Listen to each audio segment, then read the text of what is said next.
Hey, it's Ed Burns. Check out Public Morals, my new show about New York City cops in the 1960s and the vices they managed. Tuesday, August 25th at 10/9 Central, only on TNT. We're coming to you from the DraftKings.com podcasting studios. DraftKings.com, America's one-day fantasy sports site, where it's like a new season every time you play. DraftKings.com. Now, the right time with Bomani Jones on ESPN Radio. And ESPNRadio.com. Geico presents Strange Savings Stories. Astronomers detected an interstellar transmission. It stated, Geico, 15 minutes could save you 15% or more. The implications were staggering. Was the cosmos telling us we could all save hundreds on car insurance with Geico? Or did their radar merely pick up a signal from the nearby Rufus and Clyde's morning show? We may never know. Geico. 15 minutes could save you 15% or more on car insurance. Now, the right time with Bomani Jones on ESPN Radio. And ESPNRadio.com. Welcome back to the right time. My name is Bomani Jones. Thanks for listening on ESPN Radio and the new ESPN app. All guests join us on the Subway Fresh Take Hotline. Been talking a lot of football. The telephone number is 888-729-3776. Shannon, you are a Giants fan. Yep. How's that working out for you? It's a process.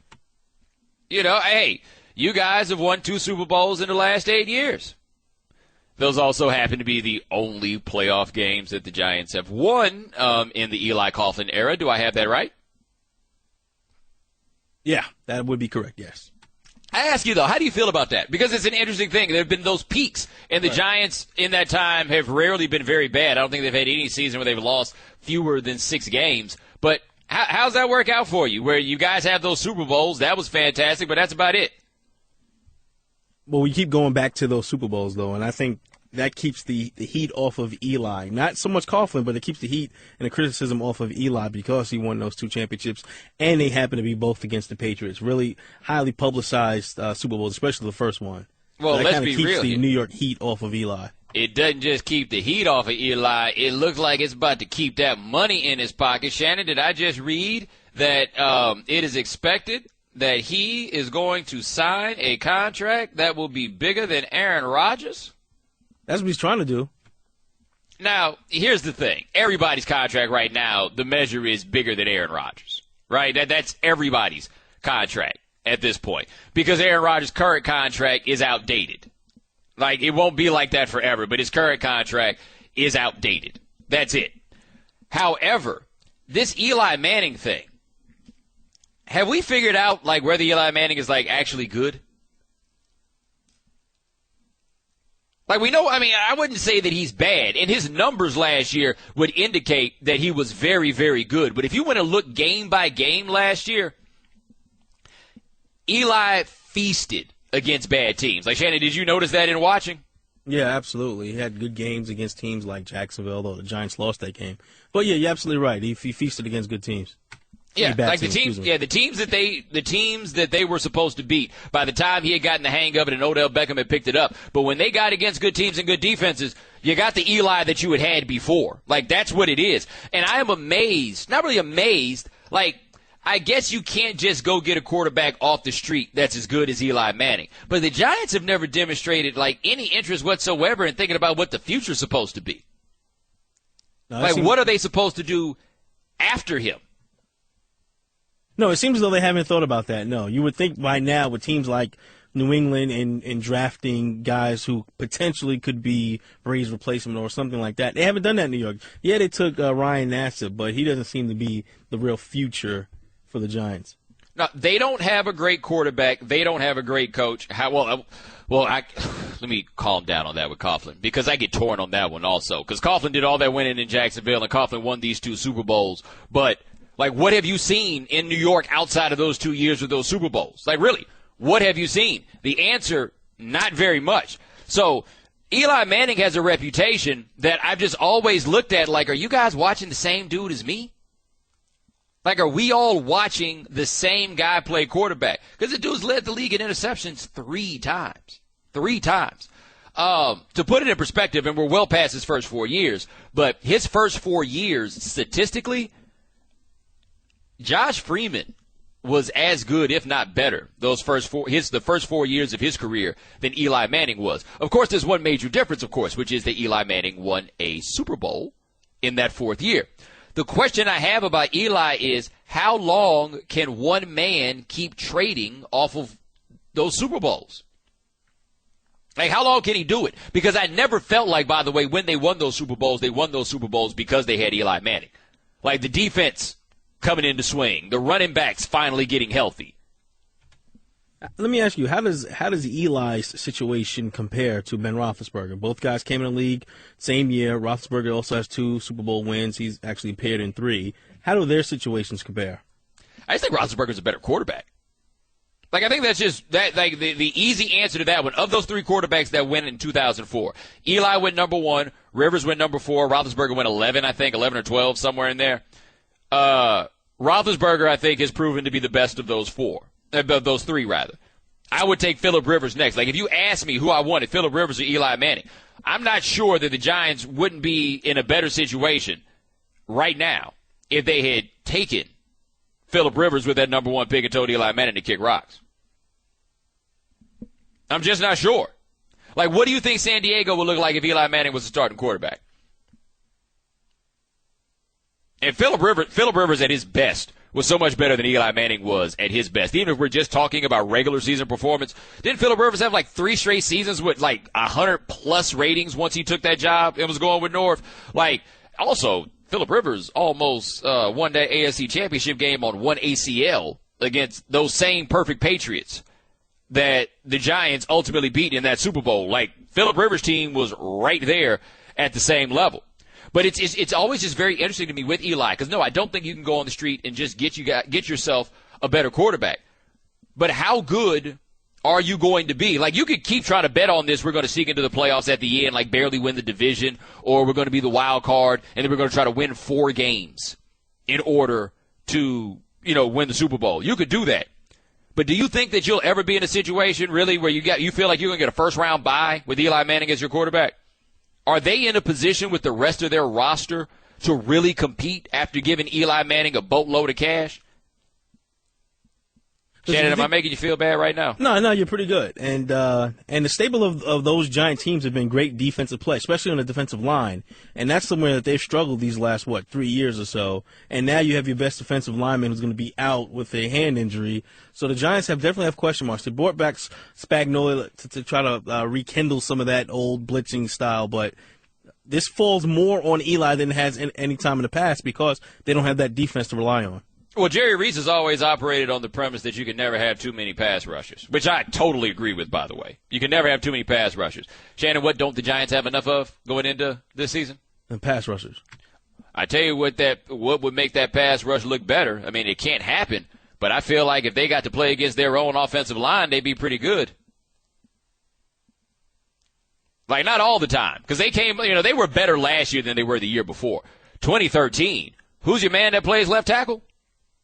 William Betty with the neck choker. Woo! People forget this. Remember, they were ready to fire Ron Rivera in Charlotte. Jerry Richardson was on the field before that game because they were going to fire Ron Rivera if they lost to the Giants. And your man Beatty, I thought he was the worst left tackle I had ever seen after watching that game. As long as he continues to wear the neck choker, he'll never succeed. Somebody still wear a neck choker? Yeah, he wears a neck choker, yeah. Oh, in the game. Dude. Yeah. Maybe it's like a real chain and his neck just really big. They don't make chains like big enough for his neck. It looks a little tight. I'm just saying. I mean, it's a difficult situation when you're a man that size. I imagine a lot of things look tight around your neck. He looks like the third member of Jeanne. Ooh, everybody. Grab somebody. Let's do it. But we'll see how this goes. I've just always, like, Eli, I have a good friend of mine who played quarterback in the NFL who describes Eli Manning as the best bad quarterback in the league. Like, is he the best bad quarterback in the league, or is he the worst good quarterback in the league? My wife calls it dumb luck. Oh, no, those Super Bowl throws. There's some dumb luck involved in those. Some real dumb luck. And Peyton Manning wishes he had the luck Eli Manning had on some of those throws he made. Because guess who still has the most Super Bowl rings in the family? And if I were Eli Manning, I'd have rubbed that in Peyton's face every single time I saw him. I would make him miserable with it. Bomani.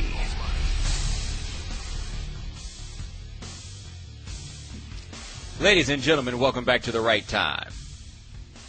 My name is Bomani Jones. Thanks for listening on ESPN Radio and the new ESPN app. We are presented by Progressive Insurance. You can send me a tweet at the 1-800-Flowers.com Twitter feed. That is at Bomani_Jones. Now, Shannon, you have 2 children. Yes, I do. I find them to be rather delightful.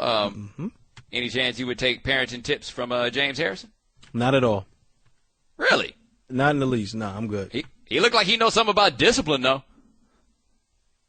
Like, what would your GPA be if James Harrison was your daddy? Probably about a 4.0. I think it would be something closer to your shoe size. Like, my GPA would be out of this world. You imagine handing a bad progress report to James Harrison? The phone call from your teacher with James Harrison. And remember this, man. James Harrison home all the time after January. Didn't James Harrison have like a year he was retired, more or less? James Harrison just out at the house all the time, waiting on your teacher to call. James Harrison at the school all the time for parent-teacher conferences. You know how much I would pay to see James Harrison up at the school volunteering, helping out with the Halloween party? Anyway, James Harrison got on the Instagram to let us know he'd seen something that bothered him. His kids had played in a league, and they received trophies for participation. Shannon, what did James Harrison do with those trophies? I'd imagine he probably threw them out. He took them. He didn't throw them out. Okay. He just took them away from them. Said they didn't earn them. Look, man, you know how you earn your trophy in Little League, no matter what the sport is? Mm-hmm. When the check clears. That's how the trophy is earned. When your mama or daddy's check clears, a trophy comes with the deal. Now, here's the thing about trophies in youth sports. Because the participation trophy thing is always so interesting because there's always somebody talking about that what's wrong with America is that we give participation trophies to kids, right? You know, you got to win a trophy in order to get it. These are kids' games. You know why you put your kids out there? So they can play. Like, playing the sport at that level is intrinsically valuable. It might save your kid from obesity. It might save your kid from the streets. Who knows what it is, but the whole point of those games is just to play. That's it. Like, you get old, you're in your 20s, you go back to your parents' house, you see the trophy from that team, and you're like, oh, man, remember that team? And then you reminisce about it later. But the trophy isn't for right now. The trophy is for later. Like, it's not a big deal, right? Like, maybe they're little kids, they show it off, like, hey, Grandma, look, I got a trophy. And you say, hey, that trophy's nice. But the kids who are sorry know that they're sorry. They do. But that trophy means the world to them, though. And I ain't gonna lie about this part, too. If your kid is sorry at a given sport and sticks it out the whole year, I think the kid deserves a trophy. And the reason I say that is that kid knows he's not good. That kid is embarrassed when he strikes out every time. The other kids are picking on him for not being good. Like, all the consequences of not being good, they're not erased by a trophy. They're just not. But part of it is you stick it out, you go all the way through, you complete it, which I thought was a lesson that, like, you give kids. Like, you can't be at a point with children where you're saying that there's no point in participating in athletics unless you win. It can't be that way for children. Like, we can't take the ethos of professional sports and then dial it down for children. Like, until the professional level, the value of playing those games is supposed to be for you to actually play them. Even in college where the guys don't get paid, right? You talk about education and everything else, but you're talking about how the football is supposed to teach life lessons and all these things down the line. Like, that's what the game is there. When you get to the league, yeah, we can start talking about these things. And even in college, because it's a highly competitive sort of place, yeah, we can talk about that. But the people who don't, like, the people who do not like participation trophies and get so mad about that, I wonder how they feel about senior day. Right? Because what's senior day? You made it to be a senior. The kids who don't play, they get to come out for senior day. They get their jerseys and a plaque. That's like effectively a trophy. What you going to say, that they didn't earn that either? Like, just stop and think about how illogical that is and how it actually points to a larger problem, which is you guys' heads are really messed up about these sports. Like, the significance and seriousness that these sports are treated with is just preposterous. Don't put that on your children, please. Like, I don't have kids. I'll be the first to tell you. I don't have kids. I'm not the one necessarily to tell you how to raise your kids. But there was a story a couple years ago. I'll never forget this. This guy's named DJ Hernandez. Shannon, he has a brother who is very famous. He used to play tight end for Florida. Oh, okay. Yeah, he's a little occupied right now. I don't know who he's playing tight end for right now. But, yeah. Anyway, DJ Hernandez was a high school coach. He now coaches in college somewhere. But he was a high school coach. Apparently he was like a big deal as a football player. And he got in trouble in this high school game because a player for the other team had a wristband with the plays on it. And he had lost the wristband. And the allegation was that somehow the wristband made its way to DJ Hernandez, who was a coach, who was then calling off the other team's plays in a high school game. How is this that important to you?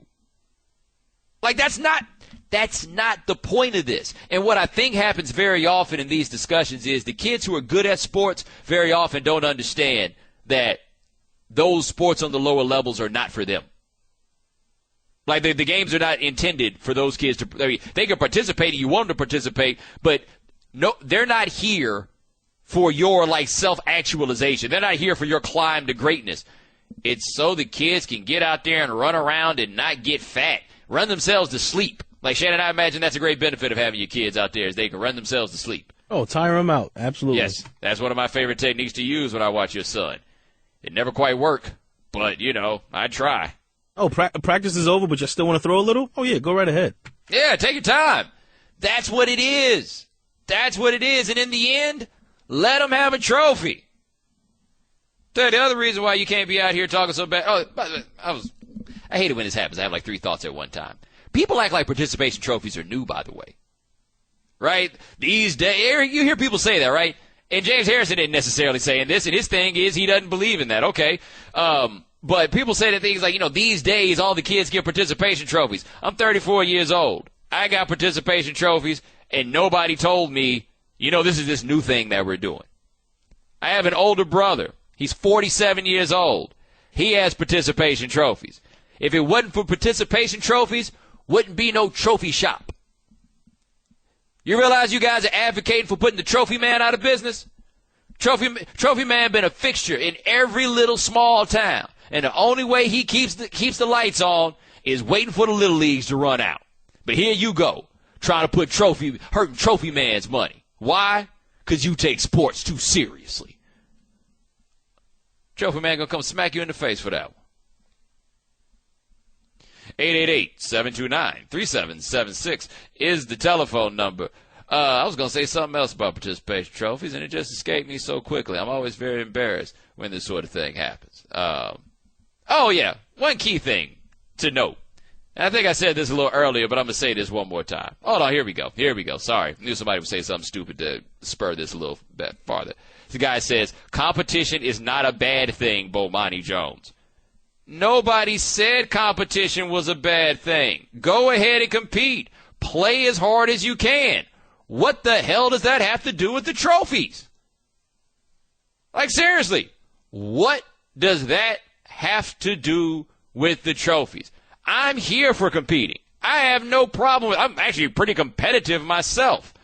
I'm saying that you're applying this in a way that doesn't really make a great deal of sense. Your kid just wants to go play. You're calling them a loser if they don't win. Which one of us has a problem? 888-7. Oh, God. Listen to this, Shannon. You ready? I oppose participation trophy. Your argument is valid and noted. But instead of trophy, can we give them a ribbon?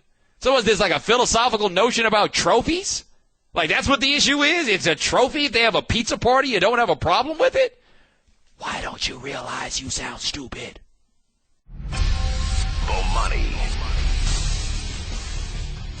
Ladies and gentlemen, welcome back to The Right Time.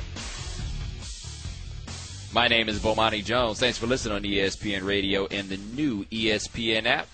We are presented by Progressive Insurance. Just got through talking about the participation trophies, and there's always these motivational speakers out here. James Harrison is teaching his kids that you don't get anything for free in this world. You have to earn everything that you get. Yeah, because that participation trophy is stopping them from figuring that out. I mean, how else in the world would they ever be able to learn such a lesson?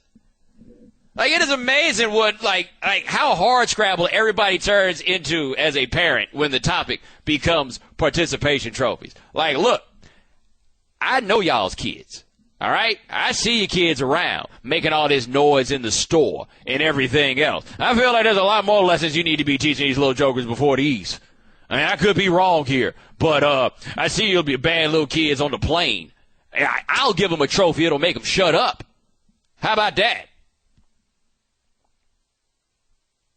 888-729-3776 is the telephone number. Shannon, Geno Smith, he's glass half empty also, isn't he?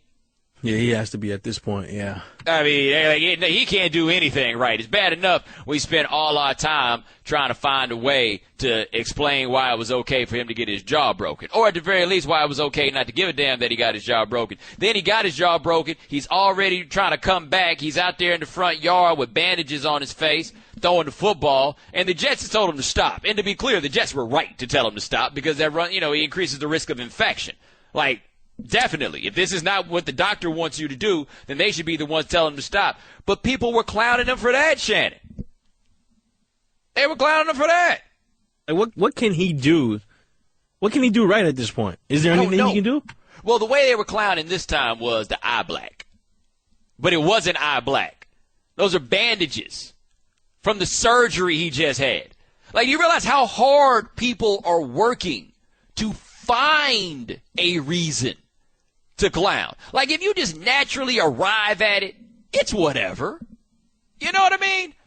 But you're not naturally arriving at it. Like, you're just going out of your way to find something to clown. Like, I find level-headed people I otherwise find to be level-headed, doing that exact thing. Exact thing. Look, man, the dude got punched in the jaw by someone who appears to be a little bit unstable. His jaw broken. Gonna take him a while to come back. But hey, I understood where people were coming from on this one, okay? If Geno Smith had put his finger in that gentleman's face, Eamon I believe his name was. I've already forgotten. He's become irrelevant that fast.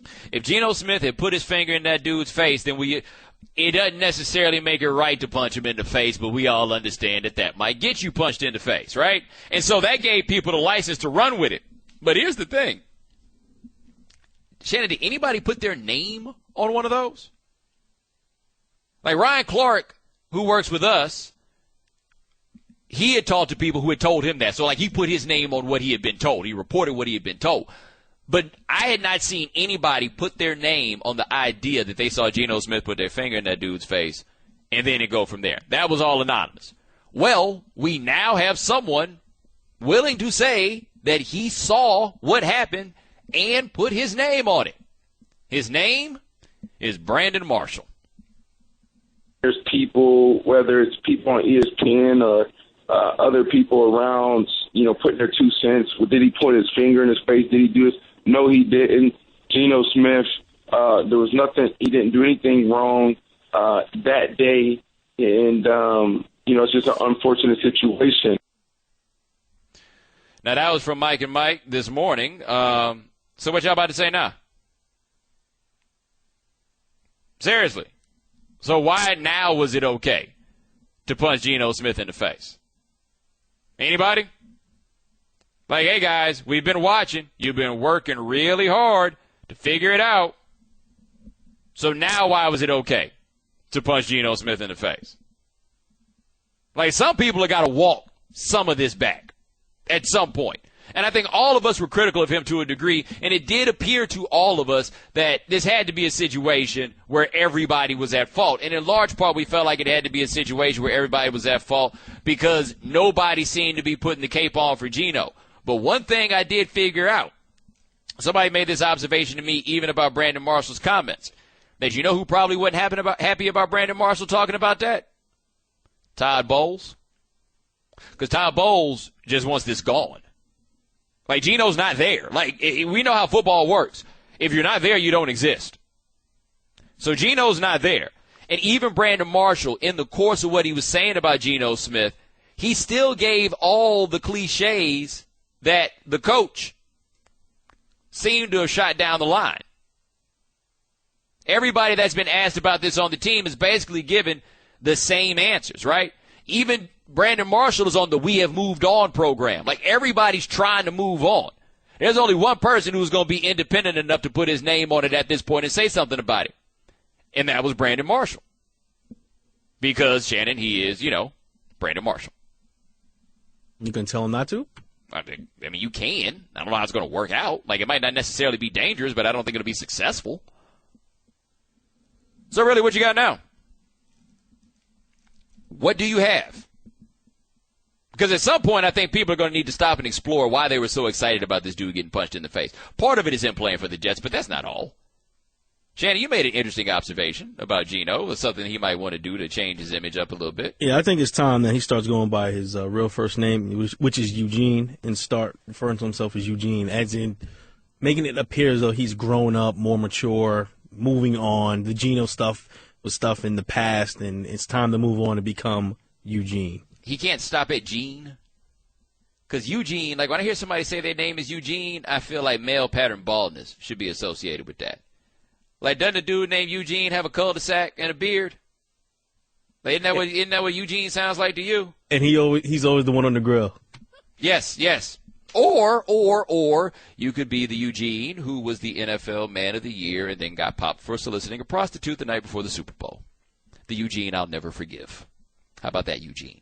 You ever heard of that Eugene, Shannon? Yep. Yeah.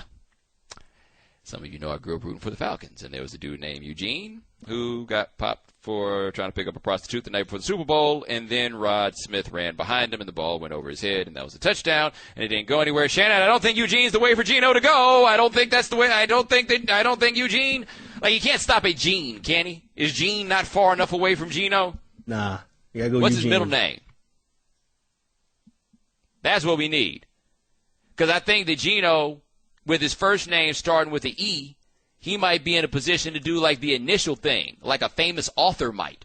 Eugene E.C. Smith, Shannon. Eugene Cyril Smith. E.C. Smith.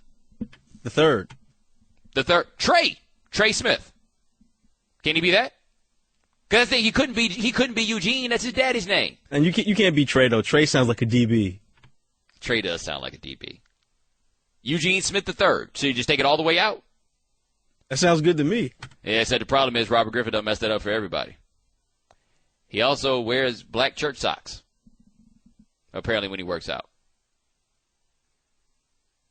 Yeah. Anyway, y'all was so happy Geno got punched in the face. If he didn't put his finger in somebody's face, what you got to say now? And I bet you ain't got nothing to say because most people ain't got the heart to walk the stuff back.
And now, for Geico's edition of Stuff Found in Your Car, we go inside your side door pocket.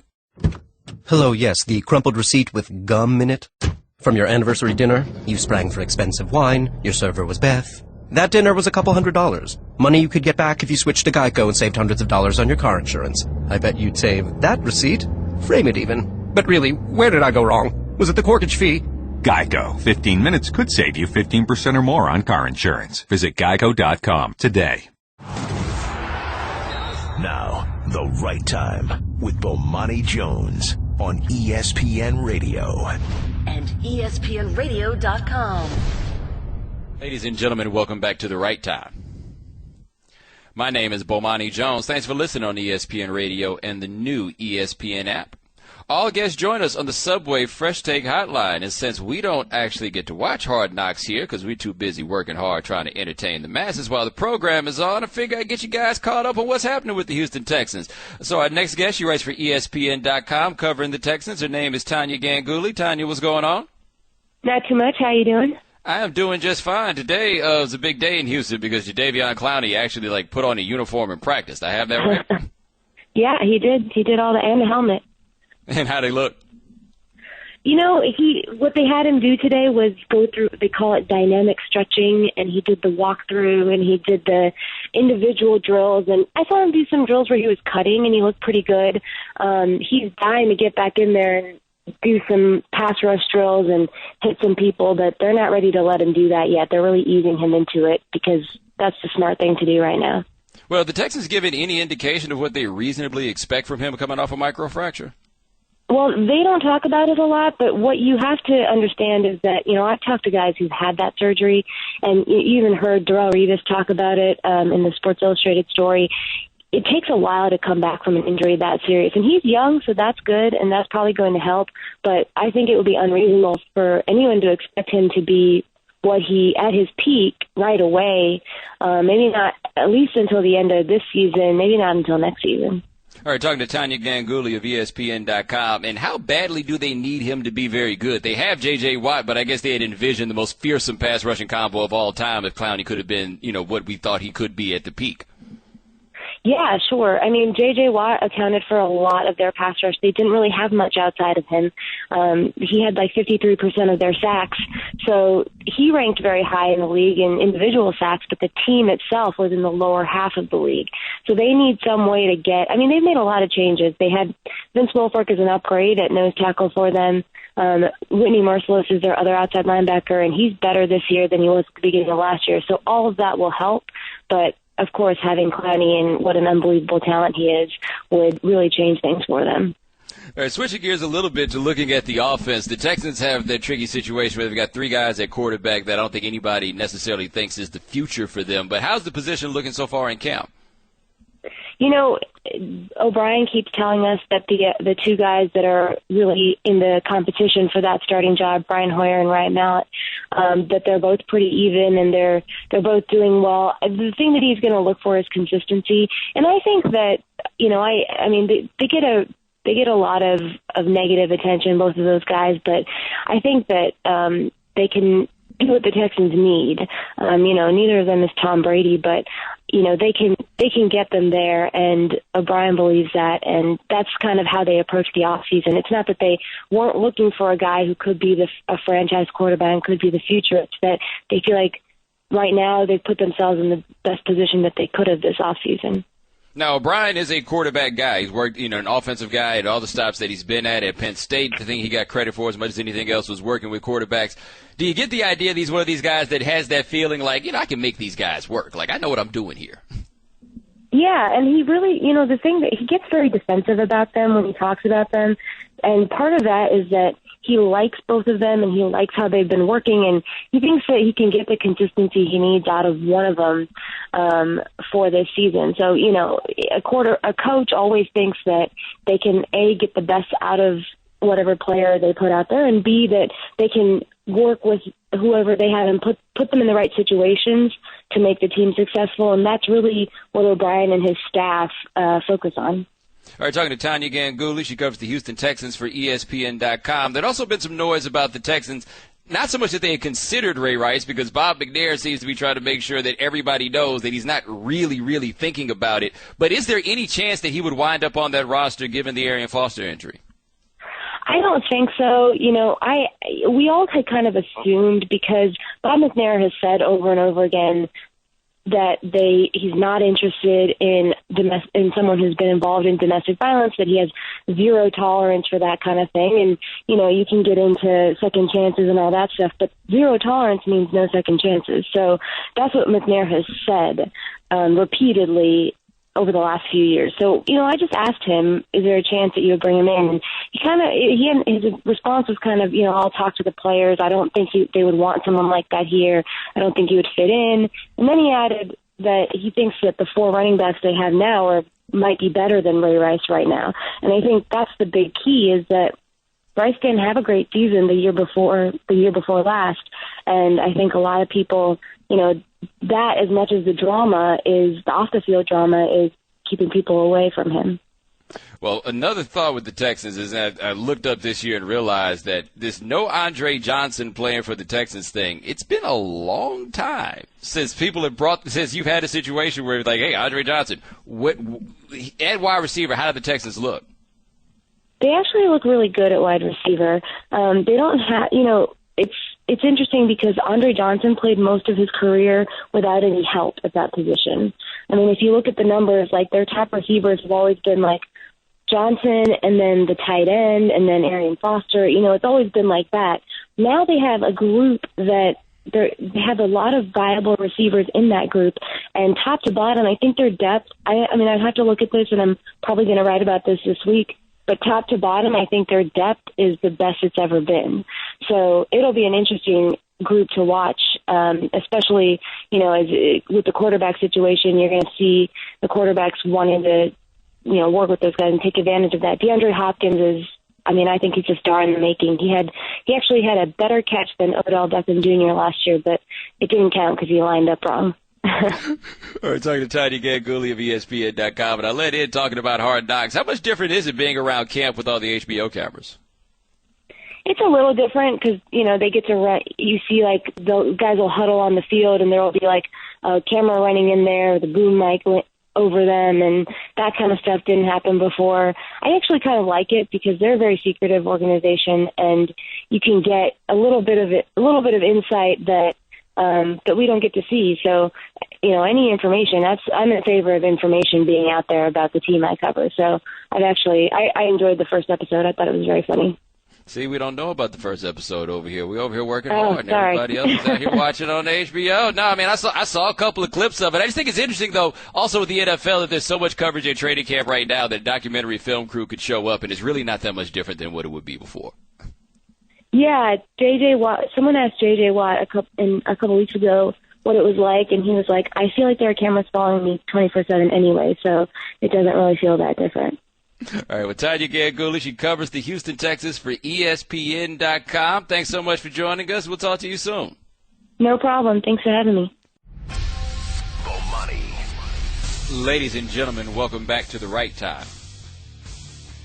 My name is Bomani Jones. Thanks for listening on ESPN Radio and the new ESPN app.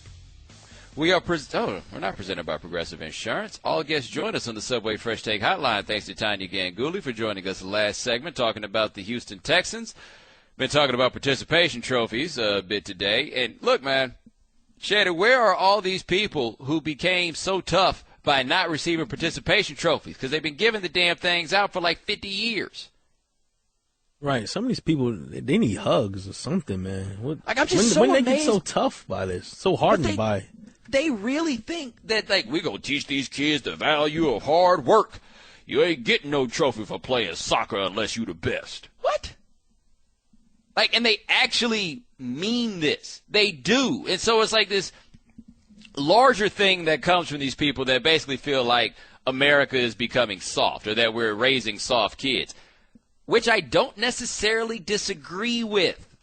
Just saying the trophies aren't the explanation for it. What gets me is just the level of passion that people have about that. Here's the thing, though. The guys that are so passionate about you need to learn what failure is and da-da-da and all this stuff, I have a question for all of you who are so hardcore about that one. You ready?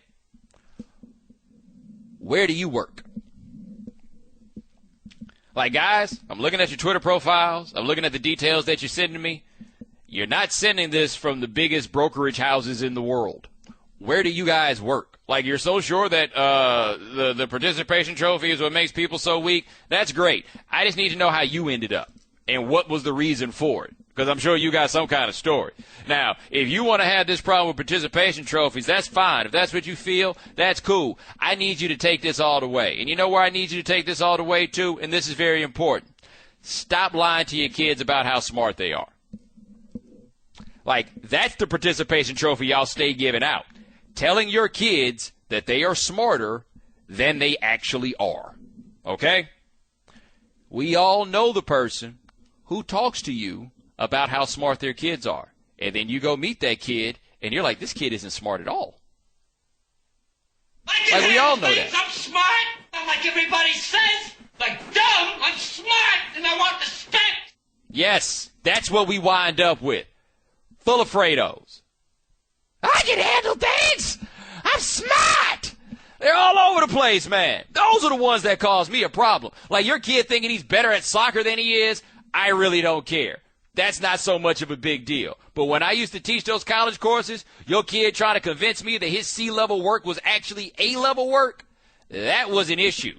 That grade inflation, that's an issue. Y'all don't say nothing about that, but you want to crack down on the kids playing soccer. You sound like morons right now. Shannon, you still got Fredo? Tell them like that. I feel like everybody, this is how you sound right now. I can handle things. I'm smart, not like everybody says. Like dumb, I'm smart, and I want respect. Yeah. 888-729-3776 is the telephone number. Your man Novak Djokovic was playing tennis over the weekend in Montreal. Playing Andy Murray. He lost to Andy Murray, by the way. Shannon, did you see this? Where Djokovic, during a changeover, complained to the chair umpire that somebody was smoking weed? Really? Yeah, he said he sat down and he told the chair umpire, he said, yeah, you could smell it. He said it was making him dizzy. The smell of the weed, he said it was making him dizzy, and he said that he could smell it coming from the doubles courts, I believe he said. He said he could smell it coming from the doubles courts, which begs this question for me. Like, who are you, Toucan Sam? You playing over here, you could smell the weed at the doubles court? Like, who are you, the dude from the Fall of the House of Usher? Do you just have a heightened sense of, like, if you were on that court and you could not only smell the weed from the doubles court, but be able to identify the weed from the doubles court? Like, no, I know exactly where that is. That weed is east-northeast. And start giving out degrees, minutes, and seconds. I don't know about you, Shannon, but that sounds like somebody who wishes he could be doing something other than playing tennis. He seems to be a little bit preoccupied, don't you think? Yeah, he's like, hey, where they smoking that weed? Like, I feel like he must have asked somebody at some point. He was like, y'all smell that weed? Where y'all think that's coming from? Hey, got a sneaky suspicion that somebody's over there smoking an indica by the doubles court. Maybe I should go over there and talk to him. I think I'm going to investigate. Look, let's be real about this. If he was not playing tennis, right? If somebody was sitting in the crowd and was like, I smell weed, and that weed appears to be coming from 2 tennis courts away, what would your assumption be about that person? What would it be? That it wasn't their first time smelling weed. That's all I'm saying. And on top of that, where Djokovic is like, I'm smelling it. It's making me dizzy. How come everybody wasn't dizzy? Did Andy Murray complain? Like, how are you the only person in the stadium to smell this weed? I mean, Andy Murray afterwards was like, yeah, I had the munchies and everything, but outside of that, I was good. Right, Andy Murray's like, I don't know if I smelled any weed, but somebody turned that music up. It's jamming. No, seriously. Like, I mean, I just found it to be hilarious. That sounded like such an obvious excuse for why I might not win this match. I was a little dizzy because I caught this contact high off this weed coming from a couple 100 yards over yonder. How does that make sense? It just doesn't. But he went on. He lost the match. And I would love to see what happened after that. Like, how funny would it be if he lost that match and then he gave Andy Murray, like, the fastest handshake ever? Yo, I got to go. I got to go check something right fast. I'll be right back. Right. Right. I'll be right back. Yeah, I'll let you know. Just holler. Hey, come on now. I'm your boy. I got you. I got you, baby. Come on now. I ain't stingy. I got you. That's what it takes for tennis to get into this show, by the way. Like this, and Serena Williams winning the Grand Slam. Like the whole damn thing. I don't think we got much. I forgot. And somebody saying something to his competitor about the fact that his girlfriend may or may not have had sex with another competitor. Yeah. Apparently, a lot of these tennis players receive participation trophies, or maybe they didn't receive enough. I got another question about Djokovic saying he was over there smoking weed by the doubles court. If somebody was smoking weed by the doubles court, it got kicked out, right? They came and jacked him up. Wait till he gets home and finds out that it was the Joker that snitched on him. Like, I'm over here by myself. There's not even a doubles match right now, right? Like, we're just over here minding our own business. And the next thing you know, they throw you out, and then you get home and you find out, oh, so you the one that's out here snitching, huh? Okay. No. It's cool. I see how you do. That's fine. No. It's straight. But what could you do? What could you do to the Joker in that situation? What could you do? You got nothing. You just got told all in front of everybody. I wonder, though, since it was coming from a tennis court, like, were there just people sitting in the stands, or were there it's coming from other tennis players? That's a good question, because here's the thing, man. They ain't Canada. Like, I don't know how Montreal gets down, but their attitudes about that in Toronto, I find, are way more liberal than we have in the United States. Like, walking to the train station and people just, like, sitting in the park smoking weed. Just sitting there. Like, not even trying to hide. Like, in the front. Like, they're not even going to the back. They're not going around no corner. They're not trying to, like, walk and play it off. Nah, man. Homie's just sitting right there, downtown Toronto, by the curb, smoking weed. So, I mean, maybe Montreal is the same. I have no idea. They speak a different language. So, everything might be completely thrown off. I really don't have a great answer for that to you. But, I mean, that's where the Joker was. All right, I've run out of gas on that one. Shandy, you got anything to talk about for 2 minutes? Oh, man, did you see John Wall doesn't think he's going to make the Olympic team? He does not. I tell you this, I'd hate to be a point guard trying to make the Olympic team at this point, though. Because there's 3 guaranteed spots already. All right, Kyrie's one. No, Curry, Chris Paul, and Russell Westbrook. Ooh, and then you get down to Kyrie. Exactly. Because I saw somebody that said that they thought that as long as Coach K was coaching the Olympic team, that John Wall wouldn't make it. I didn't have any reason to go there. Like that, I mean, depending on how you define recruit, Duke recruited John Wall when he was in high school. Like, Duke gave the impression that they were recruiting John Wall in high school and made the necessary phone calls to show other talents that they would, in fact, recruit one-and-dones, which then help you get Kyrie Irving and others. But, like, I don't think Coach K ever went to see John Wall play in high school 25 miles away from campus. So I don't think he actually recruited him. But I don't think he's just like, I'm not letting John Wall on the team. It's really hard to get on the Olympic team if you're a point guard. One, it's hard to get on the team. Plus, you look at your competition, and most likely it's going to be Kyrie. Kyrie has played for Team USA, and I don't think Wall has put in that time. And it seems as though Coach K and Colangelo look at that and take things like that into consideration. I'll tell you this, though. I'd rather have, if it's like my third point guard, I'd rather have, third or fourth, I'd rather have Wall than Kyrie. Because Kyrie can't guard anybody on the radio right now. Well, look on the bright side, if you Wall, you got to assume that Kyrie probably be hurt by that time anyway. So. Ooh, well, I can't say you're wrong. That is always a possibility. Yeah, you're there. But, like, I mean, Damian Lillard, will he ever make an Olympic team? Like, think about how young all those guys are, I mean, that we named, other than Chris Paul. Those dudes are going to be there for a long time. John Wall might get jumped in the line by somebody young. But anywho, ladies and gentlemen, thanks so much for joining us here on The Right Time. We do this every weeknight, 9 p.m. Eastern. Shannon Penn, Marvin Prince, Michelle Smallman, thank you. The Freddie Coleman Show is coming up next. We will be back with you tomorrow evening in about 22 hours. Take it easy. The Right Time with Bomani Jones. Weeknights from 9 to 11 Eastern or on demand at ESPNradio.com.